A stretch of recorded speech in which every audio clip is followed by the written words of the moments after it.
بسم اللہ الرحمن الرحیم۔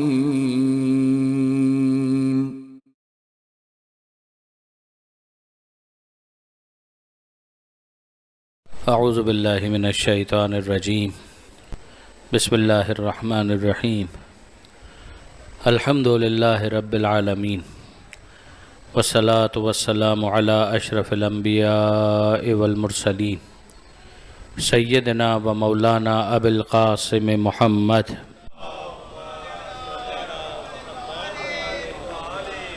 و اہل بیتہ الطیبین الطاہرین المعصومین المظلومین المنتجبین المنتخبین المیامین، لا سیما علی الامام المنتظر والحجۃ الثانی عشر الذین اذهب اللہ عنہم الرجس وطہرہم تطہیرا۔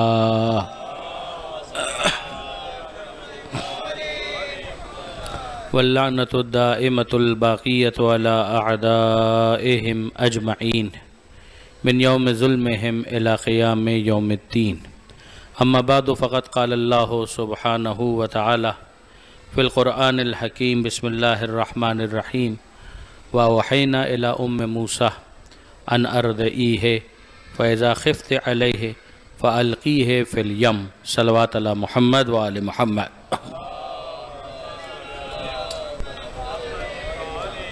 برادران عزیز و خواران محترم، سورہ مبارکہ قصص آیت نمبر 7۔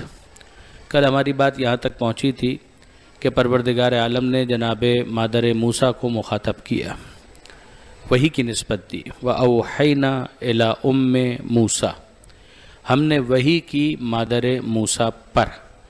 بیک گراؤنڈ آپ کے ذہن میں ہے کہ جو ماحول ہے اس میں ایک جینوسائیڈ ہو رہا ہے، نسل کشی ہو رہی ہے، سلیکٹیو جینوسائیڈ ہو رہا ہے کہ جو بیٹے ہیں ان کو ذبح کیا جا رہا ہے۔ اور بنی اسرائیل میں سے یہ ایک پرومیننٹ خاندان جناب مادر موسیٰ کا، جن کا نام بھی بعض کتابوں کے اندر یوکابد بیان کیا گیا، یوکابد۔ تو یہ جناب مادر موسیٰ ظاہر کہ پریشان تھی، تشویش میں تھی کہ میرا بچہ جو ہے اس کو بھی ذبح کر دیا جائے گا۔ تو اس موقع پر پروردگار عالم نے جناب مادر موسیٰ کو مخاطب کیا اور یہ کہا ان ارضعیہ، کہ تم اس بچے کو دودھ پلاؤ۔ اذا خفت علیہ فالقیہ فی الیم، اور جب تمہیں خوف محسوس ہو کہ اب یہ لوگ آئیں گے اور بچے کو نقصان پہنچائیں گے، تو تمہیں صرف اتنا کرنا ہے کہ بچے کو دریا کے حوالے کر دو، بچے کو ایک صندوق میں رکھ کر دریا کی موجوں کے حوالے کر دو۔ لا تخافی ولا تحزنی، نہ خوف زدہ ہونے کی ضرورت ہے، نہ غم کرنے کی ضرورت ہے، اس لیے کہ رادوہ الیک، ہم اس کو آپ کی طرف واپس پلٹا دیں گے، وجاعلوہ من المرسلین، اور ہم اس کو رسولوں میں سے قرار دیں گے۔ اگر آپ اوورآل اس آیت کا جائزہ لیں تو بعض مفسرین نے بہت اچھا ایک جملہ لکھا کہ اس میں 2 امر ہیں، 2 نہیں ہیں اور 2 خوشخبریاں ہیں۔ امر کا مطلب ہوتا ہے یہ کرنا ہے، نہیں کا مطلب ہوتا ہے یہ نہیں کرنا ہے، اور خوشخبری کا مطلب ہوتا ہے گلیڈ ٹائڈنگ، جو مستقبل کے حوالے سے ایک خوشگوار خبر، ایک ایسی خبر جو انسان کے لیے باعث مسرت ہو۔ تو اس میں اگر آپ غور فرمائیں تو پروردگار عالم نے جو 2 حکم دیے ہیں کہ ڈوز یہ کرنا ہے، وہ کیا ہے؟ نمبر 1، اس بچے کو فیڈ کراؤ، ان ارضعیہ، اس کو فیڈ کراؤ، اس کو لک آفٹر کرو۔ تو 3 مہینے بعض روایات کے اندر آیا کہ 3 مہینے تک مادر موسیٰ اپنے فرزند کو، اپنے لخت جگر کو اسی طریقے سے لک آفٹر کرتی رہیں، اس کو فیڈ کراتی رہیں، یہاں تک کہ 3 مہینے کے بعد ان کا راز بظاہر یہ محسوس ہوا کہ اب منکشف ہو جائے گا اور لوگوں کو پتہ چل جائے گا، اور وہ آئے۔ بعض روایات کے اندر تو یہاں تک ہے کہ اس موقع پر وہ لوگ آئے، گھر کے اندر داخل ہوئے، انہوں نے تلاشی لی اور اس موقع پر جناب مادر موسیٰ نے اس بچے کو تنور میں رکھ دیا، اس لیے کہ باقی تو تمام چیزیں جتنی بھی تھیں وہ ایکسپوز تھی، ان کے بارے میں دھیان جا سکتا تھا کہ شاید یہاں پر بچہ ہو، شاید وہاں پر بچہ ہو، مگر تنور ایک اوون ہے، اور اس زمانے کا اوون کہ جس کے اندر آپ سمجھ لیجئے کہ آگ بھی لگی ہوئی ہے اور دھواں بھی نکل رہا ہے، تو اس میں اگر کوئی چیز ہے تو ظاہر ہے کہ نہ اس کے بچنے کا امکان ہے، نہ ماں سے یہ امید ہے کہ وہ اپنے بچے کو اس میں رکھے گی، مگر جناب مادر موسیٰ نے بے ساختگی کے ساتھ، کچھ سمجھ میں نہیں آیا تو اس موقع پر انہوں نے اس بچے کو اس تنور کے اندر، اس اوون کے اندر رکھ دیا۔ جب یہ لوگ آ کر تلاشی لے کر تھک ہار کر چلے گئے تو تو جناب مادر موسیٰ حیران ہو کر دیکھتی ہیں اور پوچھتی ہیں اپنی بیٹی سے کہ جن کا ایک بڑا رول ہے جناب موسیٰ علیہ السلام کے کیس میں جو آگے آئے گا، تو انہوں سے پوچھا کہ کہاں ہے میرا فرزند، اور انہوں نے بھی جب اپنی لا علمی کا اظہار کیا اور پھر ان کی توجہ ہوئی کہ ارے میں نے تو اس کو تنور میں رکھ دیا، تو پہلے تو پریشان ہوئی کہ ظاہر ہے کہ اب وہ بچہ کہاں باقی رہے گا کہ جس کو میں نے تنور کے اندر رکھا تھا۔ جب وہاں پر جا کر دیکھا تو نظر یہ آیا کہ وہ خدا کہ جس نے نمرود کی آگ کو گلزار بنا دیا تھا، تنور کی آگ کو بھی جناب موسیٰ علیہ السلام کے لیے گلزار بنا دیے۔ یہ پروردگار عالم کا اہتمام خاص، یعنی یہ روٹین سے ہٹ کر پروردگار عالم کا ایک انتظام۔ تو جناب مادر موسیٰ نے وہاں سے حضرت موسیٰ علیہ السلام کو نکالا اور پھر اس کے بعد وہ صندوق تیار کیا، اور اس کی بھی ڈیٹیل ہے، میں اس کو اسکپ کر رہا ہوں، لیکن بہرحال جب وہ صندوق بن گیا ایک باکس سا، اور اس کے اندر جناب مادر موسیٰ نے حضرت موسیٰ علیہ السلام کو رکھا اور پھر اس کے بعد دریا کی موجوں کے حوالے کر دیا۔ دریا وہی دریا جس کو دریائے نیل کہتے ہیں، نائل، جس کی بنیاد پر وہاں کی سویلائزیشن کو آج تک دریائے نیل کی تہذیب کہا جاتا ہے، نائل سویلائزیشن۔ تو یہ بہت قدیمی تہذیب ہے، ثقافت ہے، تو اس کی موجوں کے حوالے کیا۔ اب آپ اس کو تھوڑا سا ایک مرتبہ پھر گھر جا کر اگر دیکھ سکیں اور میپس کے اندر لوکیٹ کر سکیں تو آپ کو اندازہ ہوگا کہ وہ جو بستی ہے کہ جو بنی اسرائیل کی بستی تھی وہ ہٹ کرتی، اور جو دریائے نیل ہے پھر اس کی بینک پر یعنی اس کے کنارے پر، ساحل پر آپ یوں کہہ لیجئے کہ وہاں پر ایک ریور ویو کے ساتھ فرعون کا محل تھا۔ ظاہر ہے کہ جو پوش ایریاز ہوتے ہیں اس کے اندر ان چیزوں کا اگر امکان ہو تو خیال رکھا جاتا ہے کہ ایک اچھا ویو ملنا چاہیے، تو جو ریور ویو ہے یا جو دریا کا نظارہ ہے وہ محل سے کیا جا سکتا تھا، اور وہیں پر فرعون اور فرعون کے گھر والے رہا کرتے تھے۔ تو جب چاہیں مثلاً وہ دریا پر بھی جا سکیں، اس کی موجوں سے کو بھی انجوائے کر سکیں، اس نظارے کو بھی دیکھ سکیں، تو وہاں پر بھی یہ سارے واقعات پیش آئے۔ تو یہاں جو پہلی چیز تھی وہ یہ تھی کہ اس بچے کو لک آفٹر کرو، اس کو فیڈ کرواؤ۔ جب تمہیں اس بات کا خوف محسوس ہو کہ اب یہ خطرے میں آ گیا ہے تو پھر اس بچے کو القی ہے فی الیم، دریا کی موجوں کے حوالے کر دو۔ نمبر 3 جس کے اندر نہیں کی گئی، لا تخافی، خوفزدہ ہونے کی ضرورت نہیں ہے کہ پتہ نہیں آگے کیا ہوگا۔ کل بھی میں نے یہ گزارش کی تھی کہ جو خوف ہوتا ہے اس کا تعلق ہوتا ہے مستقبل کے ساتھ، کہ یہ نہ ہو جائے اور وہ نہ ہو جائے، تو لا تخافی، خوفزدہ ہونے کی ضرورت نہیں ہے۔ کیوں؟ اس لیے کہ یہ بچہ محفوظ رہے گا۔ ولا تحزنی، اور غمزدہ ہونے کی بھی ضرورت نہیں ہے کہ میرا بچہ مجھ سے چھن گیا، یعنی اسے تو کچھ نہیں ہوگا مگر میری آنکھوں کے سامنے تو نہیں ہے، تو یہ میرے لیے باعث غم ہے، یہ میرے لیے باعث حزن ہے، یہ میرے لیے گریف کا باعث ہے۔ تو کہا کہ غم زدہ ہونے کی ضرورت بھی نہیں ہے۔ تو یہ 2 ڈوز ہو گئے اور 2 ڈونٹس ہو گئے۔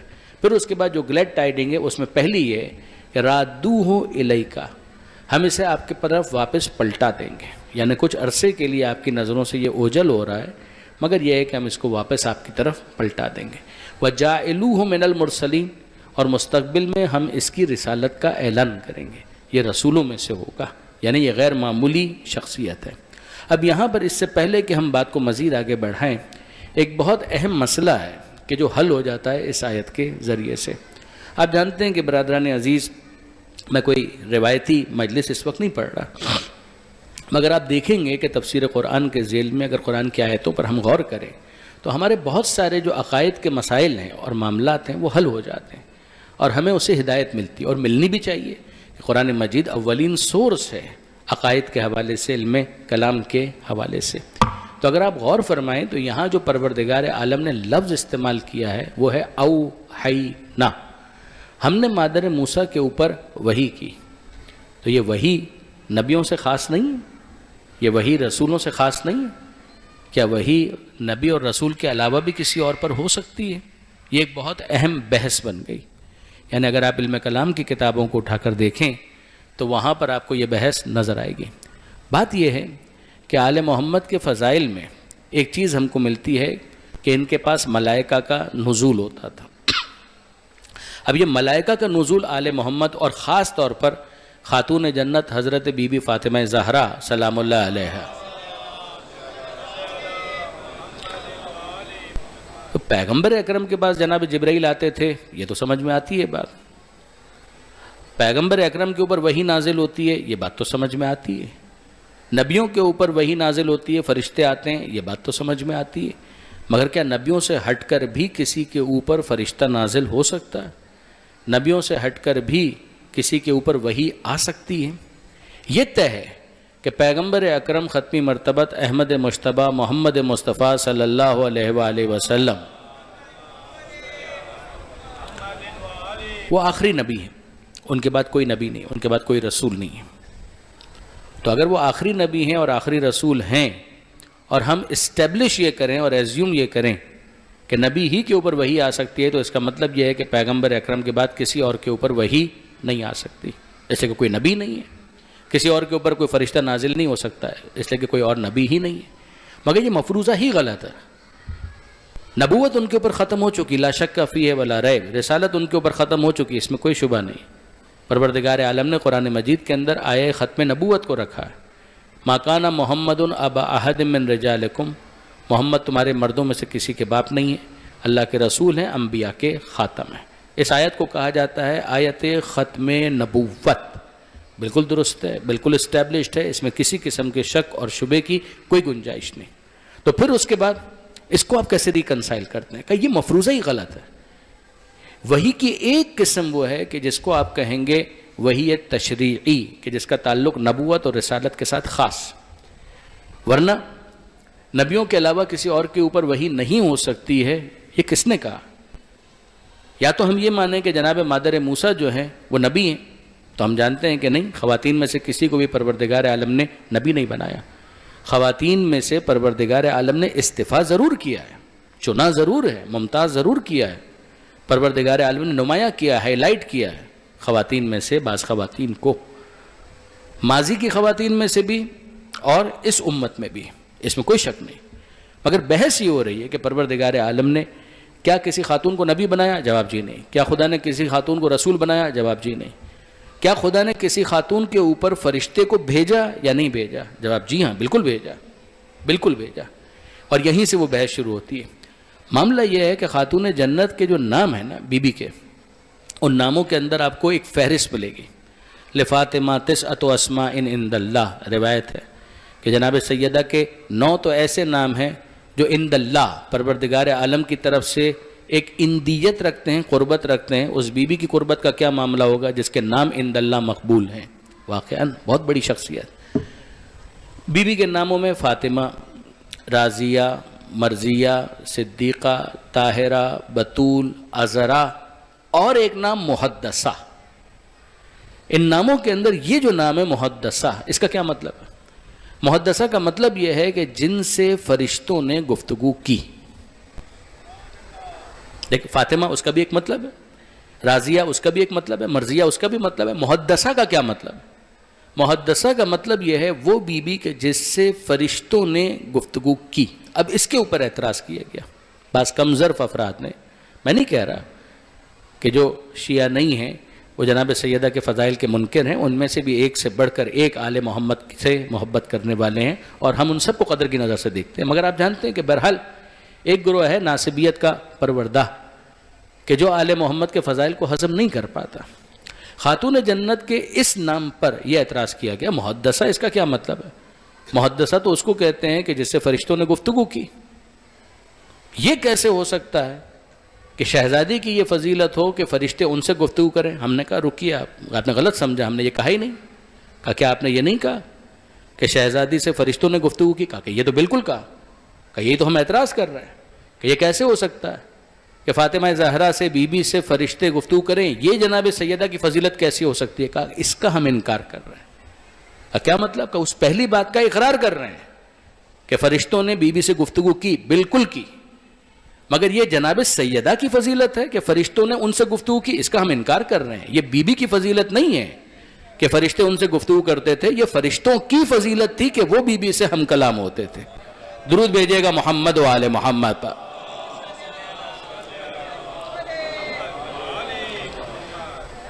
اب اس کے بعد بحث وہاں پر آ گئی کہ جناب ٹھیک ہے، چلیے فرشتوں کی فضیلت، مگر یہ ہو کیسے سکتا ہے؟ ایکچولی کیس کیا آتا ہے کہ آپ سنتے ہیں مصحف فاطمہ، ایک مصحف، ایک کتاب جو جناب سیدہ سے منسوب ہے، جو آل محمد کا ایک خاص خزانہ مانا جاتا ہے۔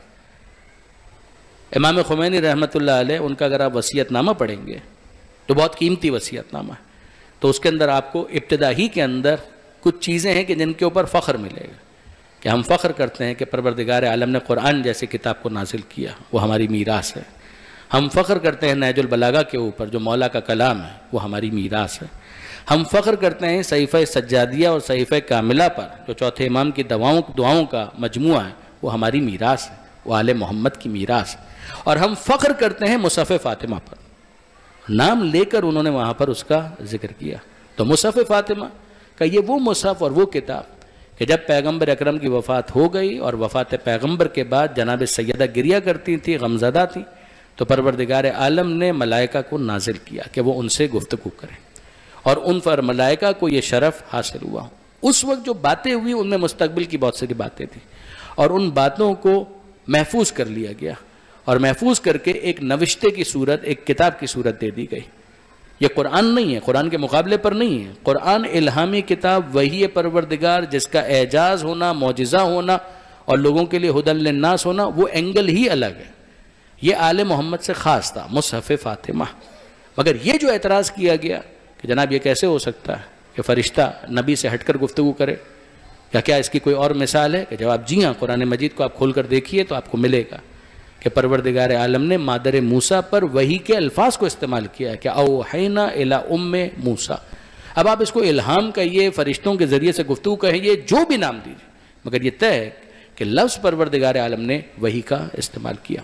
یہاں میں اپنے نوجوان دوستوں کے لیے گزارش کروں کہ اگر آپ وحی کے لفظی مطلب کے اوپر جائیں گے نا، اشارہ کرنا، چھپ کر کسی بات کی طرف متوجہ کر دینا، القاء کر دینا، دل میں کسی بات کو ڈال دینا، یہ سب وحی کے مفہوم میں شامل ہے۔ اگر آپ نے اشارہ کر دیا، مثلا آپ کو پیاس محسوس ہو رہی ہے اور آپ نے کسی کو اشارہ کر دیا یوں کہ میں پانی کا طلبگار ہوں، یہ بھی وحی ہے۔ پروردگار عالم نے قرآن مجید میں جناب زکریا علیہ السلام کے حوالے سے یہ لکھا کہ وہ نکلے محراب سے اور انہوں نے وحی کی لوگوں کو کہ سبحو کہ تسبیح کرو پروردگار عالم کی بکرتم و عشیہ، صبح شام، وہاں پر لفظ وہی استعمال کیا جس کا مادہ وہی ہے، تو ان کا اشارہ کرنا اس کے لیے بھی یہ ہے لغوی مطلب۔ پھر اس کے بعد اگر آگے بڑھیں گے تو لفظ وہی آپ کو استعمال ہوتا ہوا نظر آئے گا قرآن مجید ہی کے اندر۔ جب پروردگار عالم کسی انسٹکٹیو گائیڈنس کو بیان کرنا چاہتا ہے تو اس کے لیے بھی یہ لفظ استعمال کرتا۔ مثلا شہد کی مکھی، تو پروردگار عالم کہتا ہے وہ اوہا ربک الی النحل، تمہارے رب نے شہد کی مکھی کے اوپر وحی کی۔ تو یہ وحی کی، یہ کس اعتبار سے وحی کی؟ ظاہر ہے کہ اس وحی کا تعلق فرشتے کے نزول کے ساتھ نہیں ہے، بلکہ یہ وہ وحی ہے کہ جس کے اندر ایک چیز جو انسٹنکٹیولی ان بلٹ اس کے اندر گائیڈنس موجود ہے کہ شہد کیسے تیار کرنا ہے، کیسے جانا ہے پھولوں تک، کیسے اس کا رس نکالنا ہے، کیسے اس کو جمع کرنا ہے، کیسے اس کو مینوفیکچر کرنا ہے، اور الٹیمیٹلی ہنی کی صورت میں یا شہد کی صورت میں اس کو ٹرانسفارم کر دینا۔ کہیں اس کو کون سکھاتا ہے؟ کیا اس نے کسی کالج میں داخلہ لیا، کسی انسٹیٹیوٹ سے ڈپلوما کیا؟ نہیں، یہ انسٹنکٹیو ہے۔ تو آپ کو نظر آئے گا کہ پروردگار عالم نے جو انسٹنکٹیو گائیڈنس ہوتی ہے اس کے لیے بھی اس لفظ کو استعمال کیا۔ اس کی بہت مثالیں بن سکتی ہیں۔ مثال کے طور پر آپ غور فرمائیے تو ہم ایک تعلیم حاصل کرتے ہیں جو ایکوائرڈ ہماری نالج ہوتی ہے، کہ جس کے لیے ہم لوگ اسکول جاتے ہیں، کالج جاتے ہیں، یونیورسٹیز جاتے ہیں، ڈگریز لیتے ہیں، سیکھتے ہیں، استاد کے سامنے زانو تلمس طے کرتے ہیں۔ مگر بہت ساری چیزیں ایسی ہوتی ہیں کہ جو ہم کسی جگہ جا کر نہیں سیکھتے ہیں۔ مثال کے طور پر آپ خوش ہوتے ہیں تو مسکراتے ہیں، تو یہ مسکرانا کہیں جا کر آپ نے سیکھا؟ یا اگر آپ پریشان ہوتے ہیں تو غمزدہ ہوتے ہیں تو آنکھوں سے آنسو برسنے لگتے ہیں، یہ کہیں سیکھتے ہیں؟ بچہ اس دنیا میں آتا ہے تو اپنی مسرت کا اظہار کھلکھلا کر کرتا ہے، اپنے غم کا اظہار آنسوؤں کے ذریعے سے کرتا ہے۔ اسی طریقے سے اگر آپ کسی چیز کو دیکھتے ہیں تو اس کا رنگ آپ محسوس کرتے ہیں، یہ ہرا ہے۔ یہ لفظ ہرا یہ تو آپ نے سیکھا، مگر یہ جو آپ کی آنکھ ہرے کو ہرا دیکھ رہی ہے، بلو کو بلو دیکھ رہی ہے، پیلے کو پیلا دیکھ رہی ہے، یہ ہم نے کسی انسٹیٹیوٹ کے اندر نہیں سیکھا۔ یہ ہماری آنکھ کو بنایا ہی اس طرح سے گیا ہے کہ وہ ہرے کو ہرا دیکھے، نیلے کو نیلا دیکھے، پیلے کو پیلا دیکھے۔ یہ بھی وہی پروردگار ہے جو پروردگار عالم نے انسان کو بنایا ہی اس طرح سے۔ تو یہ جو تعبیر ہے کہ بنایا ہی اس طرح سے، اس کو آپ انسٹنکٹیو کہیے، نیچرل کہیے، فطری کہیے، جبلی کہیے، یہ تمام تر چیزیں، ان سب کو کہا جائے گا وہی جبلی یا وہی تکوینی۔ اچھا، اسی طریقے سے آپ دیکھتے ہیں کہ بعض فصلیں ایسی ہوتی ہیں جو زمین کے اندر نیچے پینیٹریٹ کرتی ہیں، وہ اندر ہی اندر اگتی ہیں، اور کچھ وہ ہیں جو زمین کے اوپر، جس کو ایپیجیل جرمینیشن اور ہائپوجیل جرمینیشن کہا جاتا ہے، کہ آلو ہے وہ زمین کے اندر اگتا ہے، لیکن ظاہر ہے کہ چاول کی فصل ہے، گنے کی فصل ہے، وہ اوپر کی طرف آتی. تو یہ اوپر آنا ہے یا نیچے جانا ہے، اس کو کس نے بتایا؟ یہ جو اس کا میکانزم بنا ہوا ہے، اس کے لیے بھی پروردگار عالم نے گویا وہی کا لفظ استعمال کیا. یعنی وہ جو شہد کی مکھی کے لیے لفظ استعمال کیا، اس سے میں یہ انفر کر رہا ہوں کہ یہ پروردگار عالم کی تعبیرات. تو وہ چیزیں کہ جو کسی کو اشارے کے ذریعے سے بتا دی جائیں، وہ بھی وہی ہے. وہ چیزیں کہ جو کسی کے اندر انسٹنکٹیولی رکھ دی جائیں، وہ بھی وہی ہے. اور وہ چیزیں کہ جو باقاعدہ کسی فرشتے کو اتار کر کسی کو متوجہ کیا جائے. جناب مریم سلام اللہ علیہ، ان کے پاس فرشتہ آیا، قرآن مجید پوری تفصیل بیان کر رہا، اور اس فرشتے نے آ کر جناب مریم سے یہ کہا کہ اللہ آپ کو ایک بیٹا عطا کرے گا. اور انہوں نے جواب دیا کہ مجھے بیٹا کیسے ہو سکتا ہے؟ وَلَمْ يَمْسَسْنِي بَشَرٌ، مجھے تو کسی انسان نے آج تک چھوا نہیں، یعنی ورجن ہوتے ہوئے مجھے بیٹا کیسے مل سکتا ہے؟ تو یہ ساری گفتگو اس وقت ہم عیسیٰ علیہ السلام کی ولادت کا واقعہ نہیں پڑھ رہے ہیں، میں صرف سمجھانا چاہ رہا ہوں کہ اس واقعے کے ذیل میں جناب مریم سلام اللہ علیہ فرشتے سے گفتگو تو کر رہی ہیں. تو اگر ایسا ہوتا کہ نبی اور رسول کے علاوہ کسی اور سے فرشتے گفتگو ہی نہیں کر سکتے، تو اس سارے جتنے ریفرنسز ہیں ان کا ہم کیا کریں گے؟ تو پروردگار عالم نے قرآن مجید کے اندر ان تمام تر چیزوں کو رکھ کر بتایا کہ یاد رکھنا وحی تشریعی اور ہوتی ہے، وحی تعظیمی اور ہوتی ہے. پروردگار عالم کسی کی عظمت کے اظہار کے لیے بھی یہ کر سکتا ہے کہ فرشتے کو نازل کرے. پھر اس کے بعد اگر آپ دیکھیں تو اس بحث کو اور طول دیا جا سکتا ہے. تو قرآن مجید ان لوگوں کی گفتگو بھی نقل کرتا ہے کہ جن کے وقت آخر فرشتہ آتا ہے اور ان کی روح قبض کرتا ہے. تو ان کی جو گفتگو ہے، اس گفتگو کو پروردگار عالم نے بیان کیا ہے. رب ارجعون لعلی اعمل صالحا، اے پروردگار ہم کو پلٹا دے دنیا میں واپس تاکہ ہم نیک اعمال انجام دے سکیں. کلا، ہرگز نہیں، انہا کلمۃ ہوا قائلها، یہ تو باتیں ہیں جو یہ کر رہا ہے. اس کے اندر بھی یہ کہا گیا کہ یہ پروردگار عالم سے براہ راست گفتگو ہے یا فرشتوں کے ذریعے سے گفتگو ہے. تو وہ فرشتہ جو روح قبض کرنے کے لیے آیا ہے، تو جب تک اس نے روح قبض نہیں کی ہے تو وہ بندہ دنیا ہی میں تو ہے. جب تک وہ دنیا کے اندر ہے تو دنیا میں رہتے ہوئے اگر اپنے وقت آخر بھی وہ فرشتے سے ملاقات کر سکتا ہے، تو جو مرکز اور محبوب پروردگار ہے، یقیناً پروردگار عالم ان کے اوپر فرشتوں کو نازل بھی کر سکتا ہے اور ان سے فرشتے گفتگو بھی کر سکتے ہیں. درود بھیجیے گا محمد و آل محمد.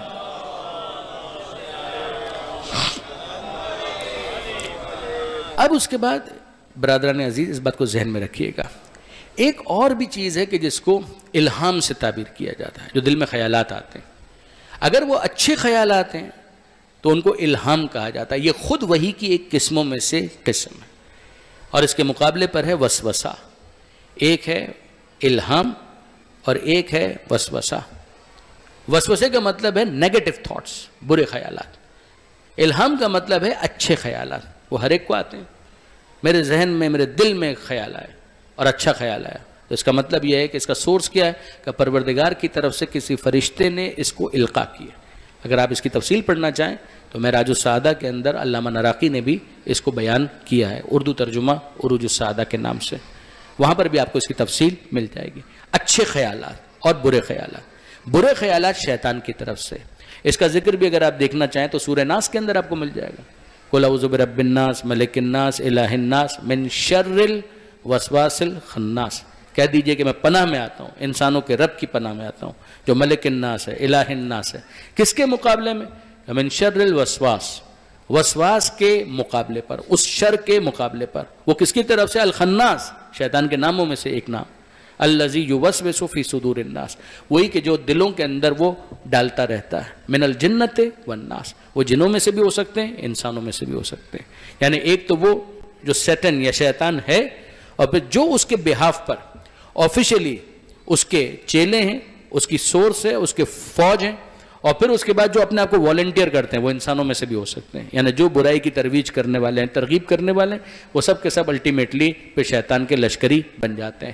انٹرسٹنگلی میں آپ کی خدمت میں عرض کروں، قرآن مجید کے اندر یہ وحی کا لفظ شیطان کے وسوسے کے لیے بھی استعمال ہوا ہے. وہ ایک نیگیٹو وحی ہو گئی. جب اشارے کی بات ہے تو اشارہ اچھا بھی ہو سکتا ہے، برا بھی ہو سکتا ہے. تو آپ دیکھیں گے کہ وحی کا جو لفظ ہے وہ کافی وسعت رکھتا ہے. اشارہ، دل میں کوئی بات ڈال دینا، انسٹنکٹیو کوئی گائیڈنس دینی ہے، کوئی برا خیال دل کے اندر ڈالنا ہے، ان تمام تر چیزوں کے لیے یہ لفظ استعمال ہوتا ہے۔ پھر اس کے بعد ایک وحی وہ ہے کہ جو خاص ہے نبیوں کے لیے اور رسولوں کے لیے، بے شک وہ ختم ہو چکی۔ شرع لکم من الدین ما وصی بہ نوحا والذی اوحینا الیک وما وصینا بہ ابراہیم وموسیٰ وعیسیٰ ان اقیموا الدین ولا تتفرقوا فیہ، سورہ شورى۔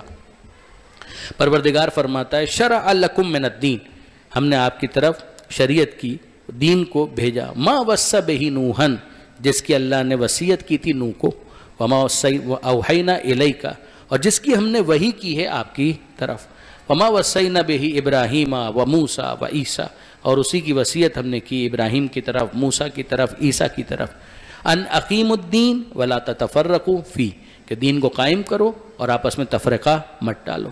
تو آپ غور کیجئے گا تو آپ کو اندازہ ہوگا کہ لفظ وحی ایک وسیع معنی رکھتا ہے، جس کا ایک مصداق نبوت اور شریعت اور رسالت کے ساتھ خاص، وہ نبی اور رسول کے ساتھ ختم، لیکن اس کے علاوہ اس لفظ کی جو وسعت ہے اس کو محدود کرنے کی کوئی وجہ نہیں ہے۔ درود بھیجئے محمد و آل محمد پر۔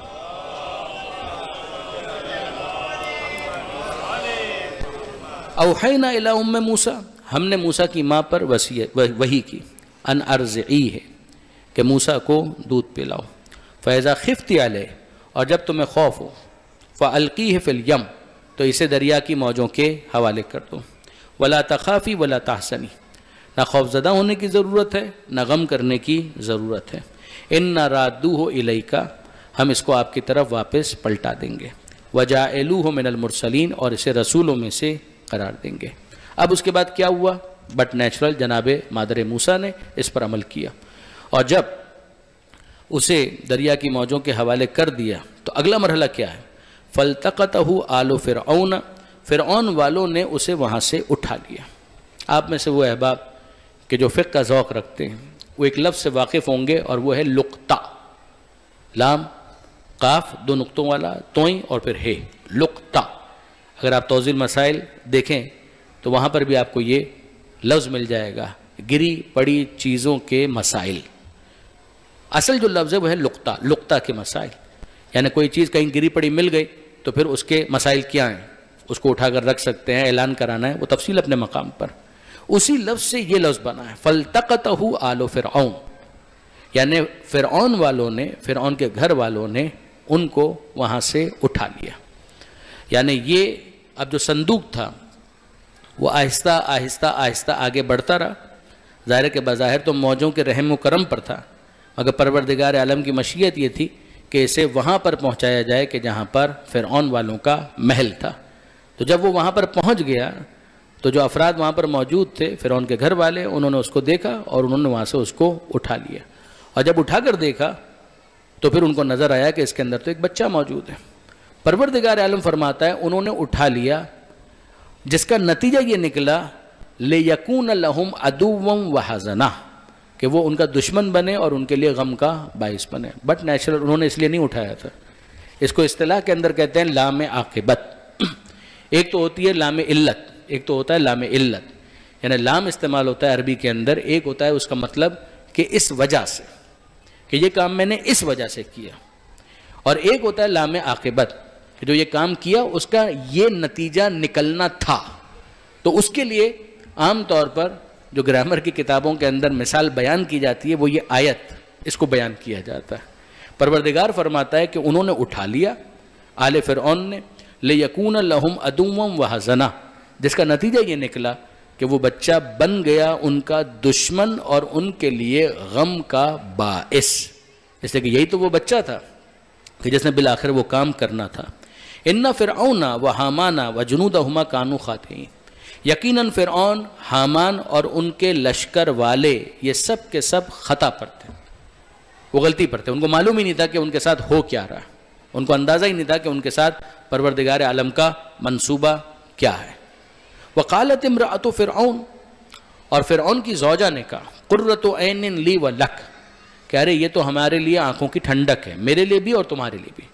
محسوس یہ ہوتا ہے کہ ان کے یہاں اولاد نہیں تھی، کم سے کم بیٹا نہیں تھا۔ اب آپ اس کو اگر دیکھیں گے، مثلا جوئش ورژن دیکھیں گے تو یہاں پر جناب آسیہ کا ذکر آپ کو نہیں ملے گا. ہم جانتے ہیں کہ ان کا نام جناب آسیہ تھا, مگر وہاں پر اگر آپ دیکھیں گے تو بعض دوسرے رشتہ داروں کا تذکرہ آپ کو ملے گا. قرآن مجید نے اس بات کی صراحت کی ہے کہ امرأۃ فرعون, یہ جو فرعون کی زوجہ ہے, انہوں نے اس موقع پر آگے بڑھ کر اس بچے کی جان بچائی. کیوں؟ اس لیے کہ ان کو یہ احساس ہو گیا تھا کہ کوئی کیوں اپنے بچے کو اس طرح سے دریا کے حوالے کرے گا. یقیناً یہ بنی اسرائیل میں سے کسی کا بیٹا ہے, اور ان کو یہ خطرہ تھا کہ ہمارے سپاہی آئیں گے اور اس کو قتل کر دیں گے. تو انہوں نے بچانے کے لیے اس کو دریا کے حوالے کر دیا. تو دریا کے حوالے کر دیا بچانے کے لیے, مگر ہمارے ہاتھ لگ گیا تو ہمیں کیا کرنا چاہیے؟ ہمیں اسے قتل کر دینا چاہیے. مگر جب قتل کرنے کے لیے وہ آگے بڑھے تو اس موقع پر جناب آسیہ نے انٹروین کیا, اور جناب آسیہ نے انٹروین کر کے یہ کہا قرۃ عین لی و لک, کہ میرے لیے اور تمہارے لیے تو آنکھوں کی ٹھنڈک بنے گا. یعنی یہ بچہ ہم اسے گود لے لیتے ہیں, اسے پالتے ہیں, اور جب ہمارے درمیان بڑا ہوگا تو جو ہمارے انداز ہیں, جو ہمارا طریقہ کار ہے, اس کے مطابق ہی یہ پروان چڑھے گا. یہاں پر میں آپ کی خدمت میں ایک اور دلچسپ بات گزارش کروں, اور یہ آپ کے ذوق سے بھی بہت قریب ہے, اور وہ کیا؟ قرآن مجید کے اندر ایک بہت عمدہ آیت ہے. پروردگار عالم یہ ارشاد فرماتا ہے, یہ سورہ مزمل کی آیت ہے کہ انا ارسلنا الیکم رسولا, کہ ہم نے تمہاری طرف رسول بھیجا, شاہدن علیکم, جو تمہارے اوپر گواہ ہے. وہ رسول کیسا ہے؟ کما ارسلنا الی فرعون رسولا, کہ جیسا ہم نے فرعون کی طرف رسول بھیجا تھا. یہ سورہ مزمل میں قرآن مجید کا 73واں سورہ, بہت مشہور ہے, آپ میں سے بہت سو کو تو یہ سورہ یاد بھی ہوگا.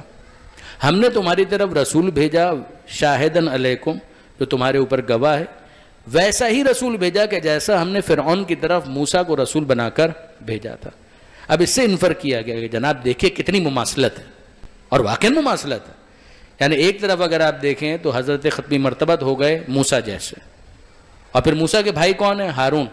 اور بخاری کی حدیث ہے کہ پیغمبر اکرم نے کیا کہا کہ انت منی بمنزلت ہارون من موسیٰ الا انہ لا نبی بعدی, علی تو مجھ سے ویسے ہی ہے کہ جیسے ہارون موسیٰ سے تھا, الا انہ لا نبی بعدی, فرق صرف اتنا ہے کہ میرے بعد کوئی اور نبی نہیں ہے. تو پیغمبر ہو گئے موسیٰ جیسے, علی ہو گئے ہارون جیسے. بس ڈر یہی تھا کہ امت بنی اسرائیل جیسی نہ ہو جائے, اور بدبختی یہ ہے کہ امت نے بھی بنی اسرائیل جیسے بہت سارے کام کیے. لیکن اب آگے بڑھ کر, یعنی یہ تو وہ نقطہ ہے نا کہ جو عام طور پر ہمارے علماء بیان کرتے ہیں, مگر اس کے بعد اگر آپ دیکھیں تو ایک مبینہ اعتراض جو کیا گیا وہ یہ کیا گیا کہ آپ ذرا دیکھیے کہ اگر پیغمبر اکرم موسیٰ جیسے اور علی ہارون جیسے ہیں, تو پھر موسیٰ کو کس نے پالا تھا؟ موسیٰ کو فرعون نے پالا تھا. کہ جب موسیٰ کو فرعون نے پالا تھا تو جو موسیٰ کو پالنے والا ہے, اب یہ دیکھو کہ مصطفیٰ کو کون پالنے والے ہیں, تو جو مصطفیٰ کو پالنے والا ہے وہ اس جیسا ہے کہ جو موسیٰ کے جو پیغمبر کو پالنے والا ہے, پھر وہ ویسا ہی ہوگا کہ جیسا موسیٰ کو پالنے والا تھا, معاذ اللہ. تو یہاں پر یہ آیت ہماری رہنمائی کرتی ہے کہ اگر آپ غور فرمائیے تو فرعون نے موسیٰ کو نہیں پالا. فرعون کے محل میں ضرور ہے, مگر فرعون نے نہیں پالا. فرعون تو قتل کرنا چاہتا تھا, فرعون تو قتل کرنا چاہتا تھا, پالا ہے جناب آسیہ نے. تو یہ ماننا پڑے گا کہ جس طرح سے پیغمبر موسیٰ جیسے, علی ہارون جیسے, تو بالکل اسی طریقے سے جو مصطفیٰ کا پالنے والا ہے وہ ویسا کہ جیسے موسیٰ کو پالنے والی آسیہ. تو جس طرح سے آسیہ کا مرتبہ بہت بلند ہے, اسی طرح سے ابو طالب کا مرتبہ بھی بہت بلند ہے. درود بھیجئے محمد و آل محمد پر.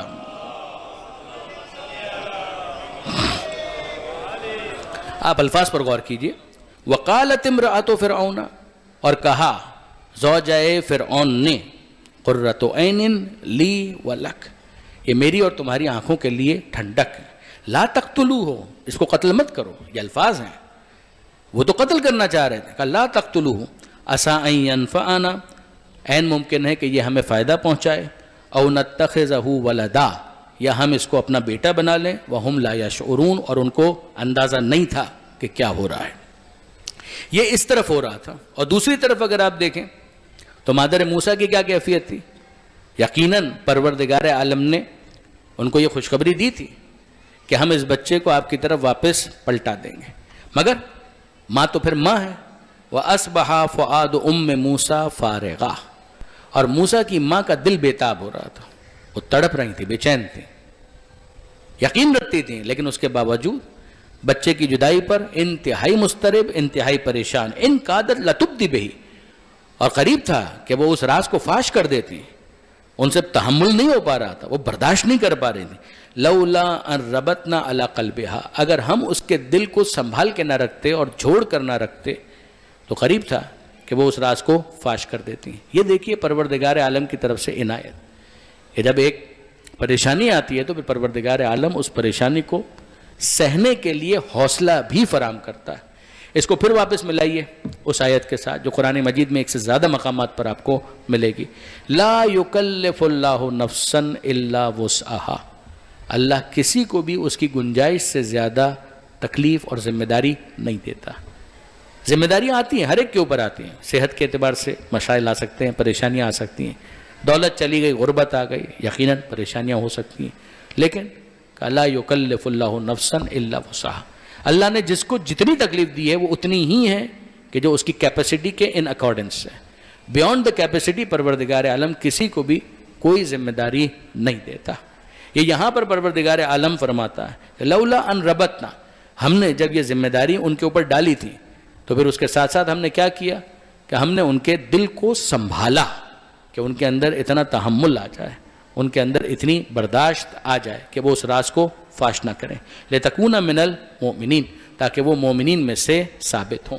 یعنی وہ چیز جو ہم نے ان کو بتائی تھی ان کو یقیناً پتا تھا کہ یہ ہونا ہے، مگر برادران عزیز بہت بڑا مسئلہ ہے، ایک ہے علم اور ایک ہے اطمینان۔ علم کا تعلق دماغ کے ساتھ، ایمان اور اطمینان کا تعلق دل کے ساتھ۔ یعنی کئی مرتبہ ایک وہ چیز ہے کہ جس کو ہم جانتے ہیں وہ ہمارے لیے معلوم ہے، مگر معلوم ہونا اور ہے، معلوم ہونے کے بعد ایمان ہونا اور بات۔ انسان اپنی معلومات کے اوپر کمپرومائز کرتا ہے۔ میں اس بحث کو ان مثالوں کی طرف نہیں لے جانا چاہتا جن کو اس ممبر سے بھی میں نے بہت سالوں پہلے بیان کیا تھا، مگر صرف ان میں سے ایک مثال آپ کی خدمت میں عرض کر دیتا ہوں۔ مجھے بتائیے کہ کیا شوگر پیشنٹ کو نہیں معلوم ہے کہ مٹھائی اس کے لیے نقصان دہ؟ اس کے علم میں تو ہے، تو پھر کیا سبب ہے کہ گاجر کا حلوہ سامنے آئے تو ہاتھ بے قابو ہو جاتا؟ اس کے علم میں ہے کہ یہ میرے لیے نقصان دہ۔ تو یاد رکھیے گا، جاننا اور ہے، ماننا اور ہے۔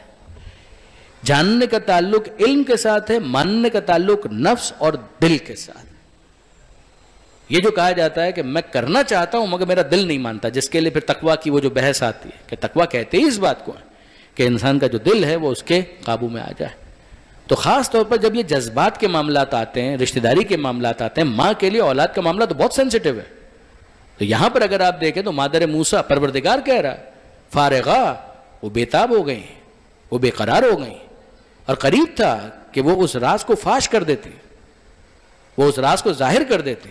لولا ان ربطنا، اگر ہم ان کے دل کو مربوط نہ رکھتے، اگر ہم ان کے دل کو تھام کر نہ رکھتے، اسے مضبوط نہ بناتے۔ ہم نے یہ سب کچھ کیوں کیا؟ لِتَكُونَ مِنَ الْمُؤْمِنِينَ، تاکہ وہ صاحبان ایمان میں سے ثابت ہوں۔ ربنا تقبل منا انك انت السميع العليم وتب علينا انك انت التواب الرحيم۔